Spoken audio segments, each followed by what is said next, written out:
I don't have a presentation, I'll just talk. Basically, I look after an Australian company, so I have an Australian connection. I also look after an Indian company, which is, both of these are subsidiaries of ITC. Fortunately, I had experience in agriculture, not only in India, but in Australia, Canada, Iran, Turkey, Saudi Arabia, several other places. But my experience in ICT is restricted to India. And I am guilty, I will be talking about the last mile. I will still be talking about connectivity and internet, so I will be a little bit of a base level. And I will also talk about the first mile. What I mean by last mile is really getting all this information in ICT to the farmer. And the first mile here is really buying back everything through the use of ICT. You know, whenever I talk about ICT in agriculture, it reminds me of a performance appraisal with my boss. Great potential, absolutely fabulous potential, but very little performance to show for. And I hope that we'll change that. And I think we're going to change that very rapidly. We've all been constrained by the infrastructure which never existed for ICT. It was like the road which didn't exist to get to the village, so the produce could move in and out. But that is changing. That is changing about the government programs which are coming. And there are two, as you all know. One is the Wi-Fi and the other is the connectivity which is being brought about. You know, when we went in several years ago into a village, I think it was really silly, but we actually not only provided a computer, we had to provide electricity. So there were supposed to be solar panels. Then we had to provide VSATs. And that was a formidable cost. So before you started a business, you really put up a huge cost per se. Having put up that huge infrastructure cost, then you had to maintain it, which became even a more problematic. Imagine, you know, 10 years ago, people maintaining your computers. Now here you have to maintain a computer, you have to maintain the solar panels, you also have to maintain the power backups. Again, a huge cost, plus the cost of bandwidth. I mean, you and I at our house, we pay abysmal cost for bandwidth, but if you look at a bandwidth cost per chopal, formidable. So the entire infrastructure and the physical aspect, which we had to provide, was a huge cost as compared to, let's say, a case of a Google. Google doesn't have to provide for any infrastructure for me to access the search, nor for YouTube, nor for Facebook. But that became the constraint per se. But I think it's changing, as I said to you. It's also changing with mobile, being another way of providing the same information. And I'm not sure whether, you know, the same thing which happened with India and mobile, whether it will happen also with the tablet, whether we'll have cheaper tablets, which may actually do away with computers soon for rural connectivity. And therefore, it could be just the GPRS. Money for the government of India is not a problem. There are thousands of schemes where you can access money. In fact, now I think that the Ministry of Family Planning is also thinking how it can develop ICT and provide connectivity. You know, the 3G idea, which you have seen, the idea 3G. So that may be a wonderful way of family planning because everything else seems to have failed. So maybe you can get money from them too. The issue of computer skills is something which we were able to overcome. While we didn't have people who were computer geniuses, we did not teach them Windows. We taught them, take your mouse, take this thing, click there, click there, click there, and that worked well. And that is good enough for their connectivity and for their use purposes point of view. Now that children have become experts, so I think having provided a computer in a village, computer experts have been born, and more people are using it. They are using it for purposes which you don't want them to use it, but it's there. And we are not there to police it in the night per se. So now we have a lot of internet users around these people who are able to use it very well. What was lacking most of all was a unifying thing, a business model. See, a business model on internet largely has been driven by free, right? Facebook, access is free. Google search, YouTube, anything, email, it's free. But in this case, we didn't have that. We were paying for the infrastructure. And that became the formidable part. When infrastructure becomes free, this entire loop will get closed. So it's not an issue of agriculture connectivity, it's an issue of rural connectivity. And when you look at rural connectivity, money is going to come from agriculture because this is the single largest revenue stream, both going in and coming out. And that's when we think this change will happen. So the first stage really will be getting that connectivity and then moving that connectivity forward into different business models which will happen, and those business models largely will be agri-led, and I'll talk about them a little later in the second part of my discussion per se. You know, the other thing which agriculture has been facing is that in agriculture there are no universal solutions. There is no Oracle program or a SAP which is there to handle agriculture. These are all localized solutions which are not getting transferred from one place. So there's a dairy solution which somebody's got, there's a food processing solution which somebody's got, it's not getting transferred. And therefore the entire cost of development is actually saying, I'm going to custom build every software, I'm going to custom build an office software, I'm going to custom build an accounting software, and that is further added to this. I think that is another area which will need to change, because ICT is not a problem in agriculture, not just in India, it's a problem worldwide, something which has not really been happening. From an ITC point of view, from an eChopal point of view, as you know, it's the world's largest rural digital infrastructure in place, and we are very fortunate that the early eChopals are now profitable. We could have been more profitable, but the issue actually has not been the ICT infrastructure. The issue really has been government and regulatory, whether it be the mandi fact that you can't buy from farmers in many places directly, whether the government will come in and say, no, we don't want you to buy wheat because we have a wheat shortage or a rice shortage, we'll ban an export. So those become actually limitations from our entire business. There could be pricing restriction that you have to buy at a particular price, which is only imposed on a big company, not imposed on a small company. So that has been a struggle, but I think we have overcome them. Our first Chopal model, our revenue model, was per se to buy. That actually is now been moved on to the Chopal 2, which was really to sell inputs.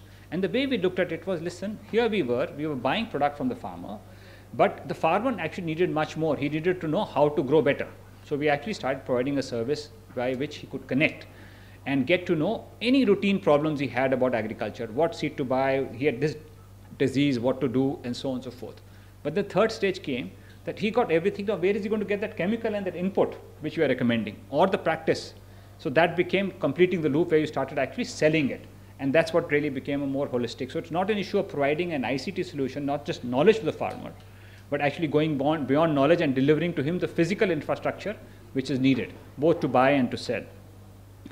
It has now moved into its third stage, which has gone into non-agriculture, which is Chopal 3.0, which is really currently looking at training, which is looking at recruitment, providing jobs, which is looking at some bit of marketing, giving an opportunity to different companies to market through each Chopal network. So that process of evolution is happening. Connected with this are a lot of other things which you've been doing, whether it be in the arena of banking, whether it be in the arena of smart cards, whether it be linking mobiles to internet to message farmers, to get scheduling for your food processing industry, because in food processing, the most important thing is that you get just the right number of farmers into your gate, so that into your farm, into your factory, so that you can produce that fresh produce. If you get too much, then it spoils, because it must be processed within. If you get too little, then a factory is running idle. So those linkages have also got created behind this rather big infrastructure.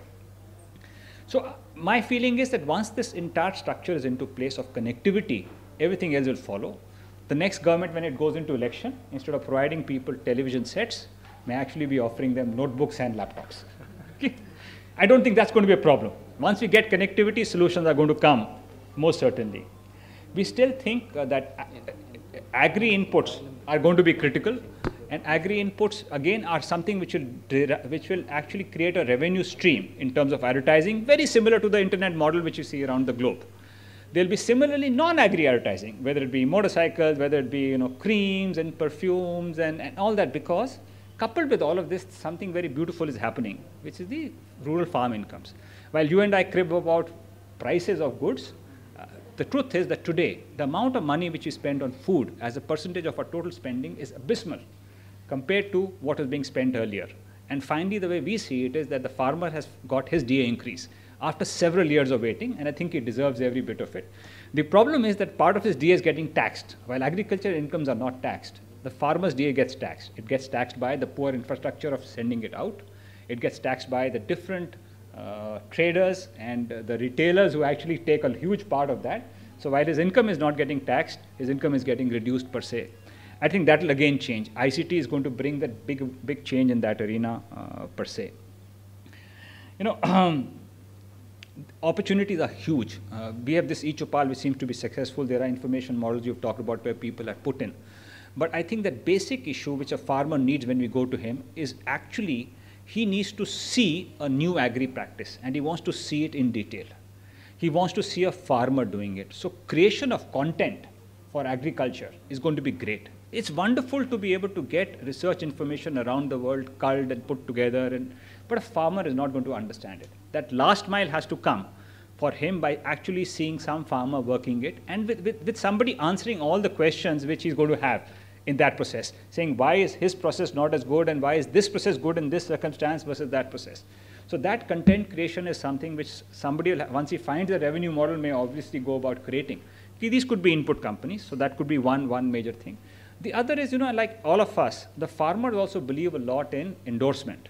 So when we look at Facebook and we say, okay, my friends have seen this movie, it's a good movie, the farmer is also looking for endorsement. So don't be surprised that 10 years from today there is a equivalent of a Facebook which is there, which is created for farmers. We see this for educated farmers, forums are created, but not enough. But when you actually have that connectivity and you have these farmers, because you see, all of us connect to the internet for things which we really need to.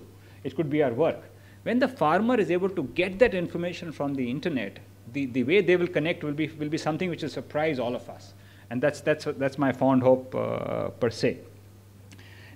The whole aspect of e-governance and rural connectivity, I think, will also make the internet far more popular. See, today, I access the internet largely for e-banking, for search and email, of course, but I do it for Facebook.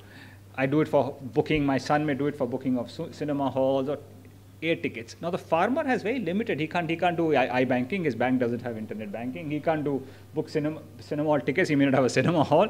He can't use that. So that entire gamut of use will start getting created again, and it'll surprise us. So, I mean, if there's anybody from the government here, I can only urge you that we need to get that infrastructure created. We need to give him the same opportunity which we give an urban consumer, so that they can actually get this. And not only this, it will drive governance. A lot of states are doing this, and we are seeing wonderful progress. We saw Hyderabad moving very quickly at a point of time. We now see Gujarat taking a lot of initiative in this arena. So I'm pretty confident that things will happen. I also am the co-chairman of the FICCI Agri Committee, and one of the things we've been wanting to create is a farmer index, a farmer feedback. Now, a farmer index or a farmer feedback is so difficult to collect on a timely basis because we have to physically go to villages, meet the farmers who may be in his field or somewhere else. But if we are able to get this connectivity, we think that farmer index may get created, and that farmer index we think is going to be a key mover for government policies and for us to bring about change. The farmers won't have to go and strike the way things are happening, let's say in Noida or something like that. The feedback will come, and that will start moving things in the secretariats wherever they are. I don't think we have any answers at this stage. We actually have a lot of questions and we have a lot of hope. I think the answers lie among all of us, and I'm sure one of you will sooner or later find some great answers once the infrastructure is in place. Thank you.